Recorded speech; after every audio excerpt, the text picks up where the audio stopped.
बिल्कुल है मैम, किसान आंदोलन की। वहाँ पे हमारे किसान नेता थे जो उनके मतलब किसान थे, उनके साथ कितना बुरा बिहेव किया गया, उनको मारा गया, पीटा गया। एमएसपी की माँग रखी गई, वो भी नहीं पूरी की गई। क्यों मैम? हम भी किसान के बच्चे हैं, गाँव से आते हैं। गाँव में तो सबसे ज़्यादा ज़रूरत होती है रोज़गार की और गाँव में तो कृषि मेन मुद्दा होता है। उसी से किसान मतलब अपने बच्चों को पढ़ाता-लिखाता है, अपने परिवार को भी चलाता है, तो ऐसा थोड़ी होना चाहिए। उनके साथ इतना बुरा बिहेव किया गया, उनको आतंकवादी बताया गया, घुसपैठ बताया गया, तो अब उन आतंकवादियों के पास क्यों जा रहे हो वोट माँगने? जब वो माँग कर रहे थे, उनकी माँगें पूरी नहीं की और अब उन्हीं के पास घर-घर जाके बोल रहे हैं, हाथ जोड़ रहे हैं, तो अब इलेक्शन का टाइम है, तो उनको ज़रूरत है तब आ रहे हैं ना वो हमारे पास। जब उनकी माँगें पूरी करने का समय था, उन्होंने पूरा कुछ भी नहीं किया, तो अब हम किस उससे वोट दें उसको? यानी किसानों में बहुत नाराजगी है। आप में से कोई बोलना चाहेगा? कोई गाँव से जिनके पिताजी किसान हो, सबके पिताजी किसान हैं।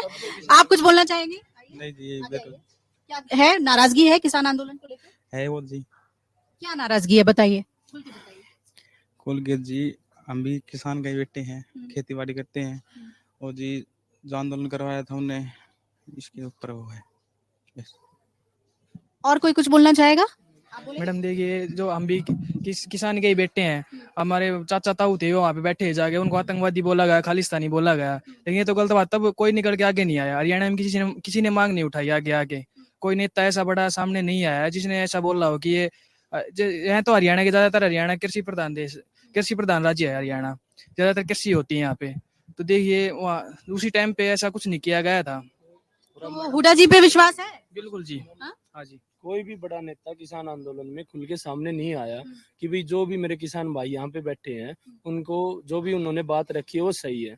वो सिर्फ अपना प्रोटेस्ट कर रहे थे। और इंडिया में ये है आपका मिला हुआ संविधान से कि भाई आप अपना है ना साइलेंटली प्रोटेस्ट कर सकते हो, आप बिना किसी को नुकसान पब्लिक प्रॉपर्टी को डैमेज किए बिना अपना प्रोटेस्ट कर सकते हो। ये हमारे संविधान में भी लिखित है। तो हमारे किसान भाई वहाँ पे वही तो कर रहे थे, उनको मारा गया, दिल्ली नहीं जाने दिया। छोड़ा गया, दिल्ली नहीं जाने दिया। क्यों? दिल्ली उनके बाप की है, किसकी है दिल्ली? जनता की तो है। क्यों नहीं जाने दिया दिल्ली? हम आप क्या भी कुछ बोलना चाहेंगे? आप भी कुछ बोलना चाहेंगे? आपके पिताजी किसान हैं? आंदोलन से जुड़े हुए थे? यस मैम, गए भी किसान आंदोलन में गए भी थे और उनको वहाँ पे चोट भी लगी हुई थी। कहाँ गए थे? शंभू बॉर्डर गए थे? कहाँ पे गए थे? दिल्ली जाने वाले यस सर।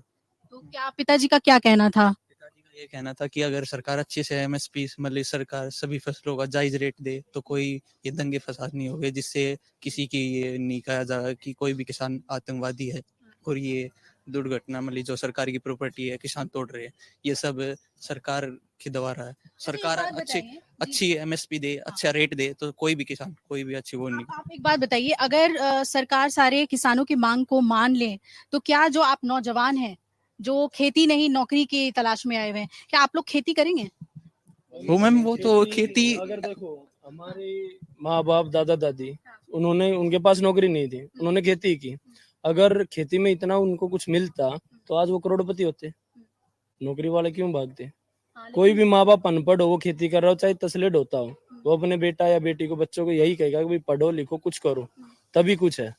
खेती तो मैंने भी 40 साल कर ली, मैंने क्या मिला? अच्छा, आपने खेती की है?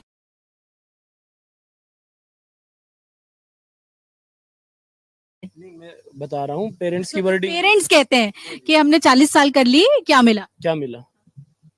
ये बताओ कि किसी भी बड़े बिजनेसमैन का लोन माफ हो जाता लाखों करोड़ों का, लोग घोटाले करके भाग जाते हैं। किसान का 2 लाख का लोन माफ नहीं होता, वो फांसी लगा लेता है। अगर किसानी इतनी आसान होती तो मैम हम नौकरी करने क्यों आते? उसमें इतनी बचत होती तो हम नौकरी की तरफ क्यों भागते? गांव के बच्चे शहर की तरफ तो मैंने पूछा कि अगर वाकई में मुनाफा मिलने लगेगा, एमएसपी की जो मांगे हो मुनाफा मिलने लगेगा मैम, जो है घर की वो करेंगे। कहाँ पे है मैम? पानी कहाँ पे है? पूरा पानी नहीं मिल पा रहा टाइम पे मैम, खाद बीज नहीं मिल रहे। क्या दिक्कत आती है? खाद बीज भी कितने महंगे रेट पे मिल रहे हैं, आप देख रहे हैं। और किसानों को भी उनका जायज रेट मिलना चाहिए। जैसे कोई भी कंपनी चप्पल जूते बनाने वाली भी वो अपना खुद का रेट रखती है, तो किसान की फसल क्यों नहीं ले रहे इसको भी? तो और किसान कितनी कड़ी मेहनत करता है, सर्दी में भी ठिठुरता रहता है और जाता है, काम इतने होते हैं। किसान हमारे अन्नदाता हैं और जो उनकी मांगे हैं उनके, क्योंकि ये किसानों के ही बच्चे हैं, तो खुलकर उस बात पर, उस मुद्दे पर बोल रहे हैं। अगर आप ये वीडियो YouTube पर देख रहे हैं तो हमारे चैनल को सब्सक्राइब कर बेल आइकन दबाएं और Facebook पर देख रहे हैं तो हमारे पेज को लाइक करें। 8 मिलियन प्लस सब्सक्राइबर, आपके इस भरोसे के लिए बहुत धन्यवाद।